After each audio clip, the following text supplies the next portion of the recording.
এতদিন কোথায় ছিলেন অভিষেক বন্দ্যোপাধ্যায়? এই 1 বছর ও নাকি প্রত্যেক 3 মাস এই বাড়িতে আসবে শুনলাম। কোথায় 3 মাস? ভোটের আগে তো ভোট প্রচার করতে আসছে, পুজো ধরিয়ে দিতে আসছে। ও উনি বলছেন পুজো দিতে আসছেন, সত্যি কি পুজো দিতে আসছেন কি মনে হচ্ছে? দিতে আসছেন 10,000 পুলিশ সেট করে। আমি তো মনে হয় 10,000 পুলিশ দেখে এলাম এলাকাতে। পুলিশ বাদ দিলে একটা কুকুরও পিছনে ঘুরবে না ওদের আগামীতে।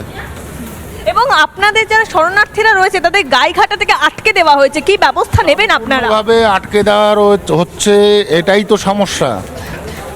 এই যে সমস্যা, এই সমস্যাটাকে আমরা দূর করতে চাই আগামী দিনে। আর এই সমস্যা নিয়েই আমাদের বক্তব্য। অধ্যত্ত, আমি তো বললাম অধ্যত্ত এমন জায়গায় পৌঁছেছে যে অধ্যত্তে এখন পিছনে একটা মানুষও নেই পুলিশ ছাড়া।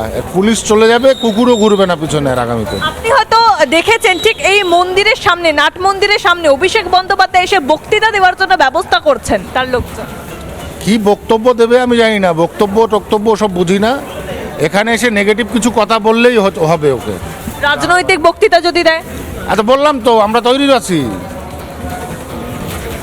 তৈরি আছি তার জন্য।